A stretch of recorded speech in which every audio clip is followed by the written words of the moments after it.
যুক্তরাষ্ট্রের একটি শহরে একটি শিশু জন্মগ্রহণ করেছিল, যার বাবা ছিলেন একজন রাজনৈতিক কর্মী এবং মা ছিলেন একজন শিক্ষক। ছোটবেলা থেকেই ছেলেটি কৌতূহলী ছিল। ক্লাসে শিক্ষক প্রশ্ন করত, তারা বিরক্ত হয়ে তাকে বুদ্ধিহীন বলেছিল। তার মা বুদ্ধিহীন বলার কারণে স্কুলে গিয়েছিলেন এবং বলেছিলেন, আমার ছেলে বুদ্ধিহীন নয়, সে অসাধারণ মেধাবী, শুধু তার বোঝার ধরনটা ছিল আলাদা। পরবর্তীতে তার মাই তাকে পড়িয়েছেন, বুদ্ধিহীন এই বালক,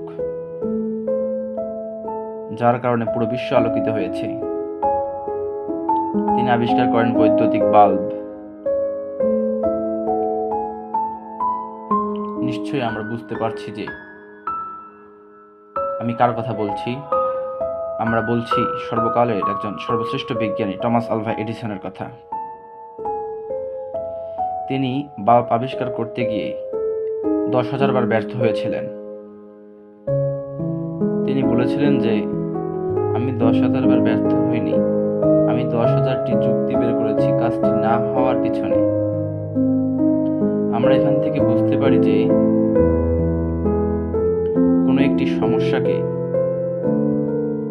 অজুহাত হিসেবে নয়, বরং একটি সুযোগ হিসেবে ধরা উচিত, যেটি আমাদের নতুন কিছু ভাবতে শেখায়, নতুন কিছু জানতে শেখায়। তাই আমরা যে কোনো কাজ যদি ভুল হয় সেটিকে আবার করার চেষ্টা করব, তবে আমরা একদিন তার মতো হতে পারি, ইনশাআল্লাহ।